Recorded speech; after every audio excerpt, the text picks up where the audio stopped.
Praise the Lord. கர்த்தரும் இரட்சகருமாகிய இயேசு கிறிஸ்துவின் இனிய நாமத்தினாலே உங்கள் அனைவருக்கும் என் அன்பின் வாழ்த்துக்கள். இந்த புதிய நாளை காண செய்த தேவனுக்கு ஸ்தோத்திரம் உண்டாவதாக. கர்த்தருடைய கிருபை உங்கள் அனைவரையும் சூழ்ந்து கொள்வதாக.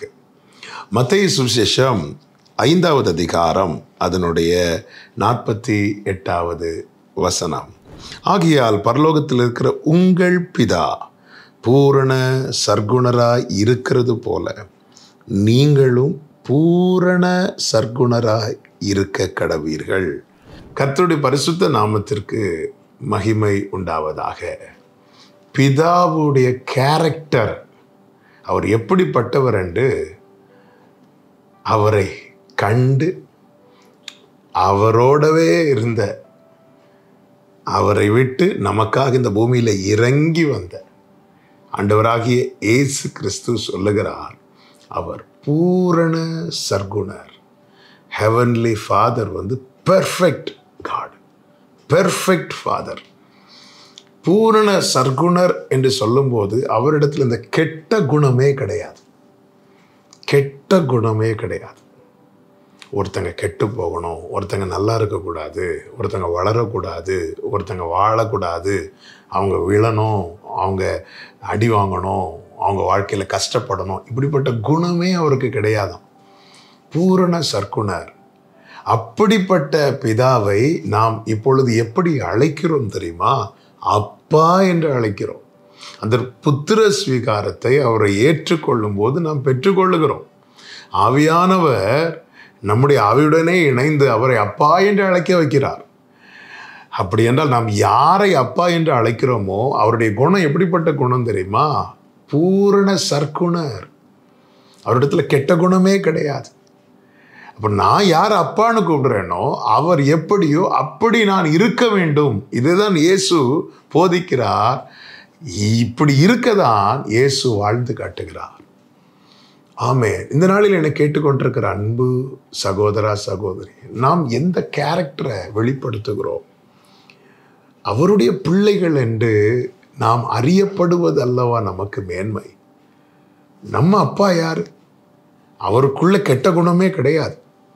ஒருத்தங்க நல்லா இருக்கக்கூடாது, ஒருத்தங்க வாழ்ந்திருக்கக்கூடாது, ஒருத்தங்க வளரக்கூடாது, இப்படி நினைக்கிறவரே கிடையாது. அவரை குறித்து வேதம் சொல்லுகிறது, அவர் நல்லோர் மேலும் தீயோர் மேலும் மழையை வர்ஷிக்க பண்ணுவாராம்.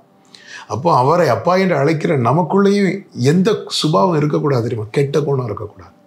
ஒருத்தங்க வளரும் போது நமக்கு அது பிடிக்கலைன்னா நாம் அந்த இடத்துல அவருடைய பிள்ளைகள் என்பதை மறுக்கிறோம் அல்லவா, மறுதலிக்கிறோம் அல்லவா. உங்கள் பிதா பூரண சர்க்குணராய் இருக்கிறது போல நீங்களும் பூரண சர்க்குணராய். அப்போ நம்முடைய சுபாவம் நமக்கு தெரியும். ஒருத்தங்களுடைய வீழ்ச்சிக்கு நாம் காரணமாக இருக்கக்கூடாது, ஒருத்தங்களுடைய வளர்ச்சிக்கு தான் காரணமாக இருக்க வேண்டும். ஒருத்தங்க வளருவதற்கு காரணமாக இருக்க வேண்டுமே தவிர ஒருத்தங்க தளருவதற்கு காரணமாக இருக்கக்கூடாது. எரிச்சல், பொறாமை, பகை, கசப்பு, வைராக்கியம், இந்த பழைய மனுஷனை களைந்து போட்டு பிதாவை போல இந்த பூமியில ஒரு மனுஷனுக்கு இருக்க முடியுமா? அப்படி வாழ முடியும் என காண்பிக்கத்தான் இயேசு இந்த பூமியில வந்தார். அவர் இந்த சத்தியத்தோடு கூட நமக்கு கிருபை தருகிறார். நாம் நம்முடைய பலவீனத்தை உணர்ந்து அவரிடத்தில் சொல்ல வேண்டும். ஆண்டவர், இப்படி ஒரு கெட்ட சுபாவம் என்கிட்ட இருக்குப்பா, இதை மாற்றுங்க ஆண்டவரே. தேவனோடு உள்ள உறவு, கிறிஸ்துவோடு உள்ள ஐக்கியம், அதை மாற்றிக்கொண்டே இருக்கும். ஒரு கிராமத்துக்குள்ளே இயேசு சீஷர்களோடு போகும்போது ஊரார் அவரை ஏற்றுக்கொள்ளவில்லை என்று லூக்கா 9 பார்க்கிறோம். உடனே யோவான் யாக்கோபுல என்ன சொல்லுவாங்க தெரியுமா? அக்கினி இறக்கி அழித்து விடுங்கள் என்று. அப்படி சொல்லும் போதே இயேசு திரும்பி அவர்களை பார்த்து அவர்களை அதட்டி சொல்லுவார், உங்களுக்குள்ள என்ன ஆவி இருக்கிறது என்று. பிதாவின் ஆவி இருக்குமானால் இப்படி சொல்லவே மாட்டீங்க.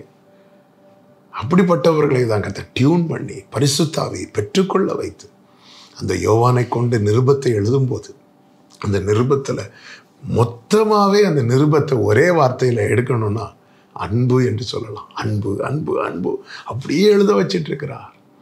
பிதா பூரண சர்க்குணராக இருக்கிறார். அந்த சுபாவம் நம்மில் வெளிப்பட அனுதினம் ஒப்பு கொடுப்போம். கர்த்தர் நம்மையும் மாற்றுவார்.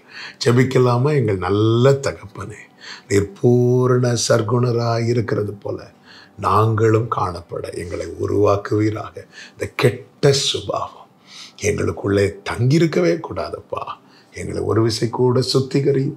இயேசுவின் நாமத்தில் பிதாவே, ஆமென்.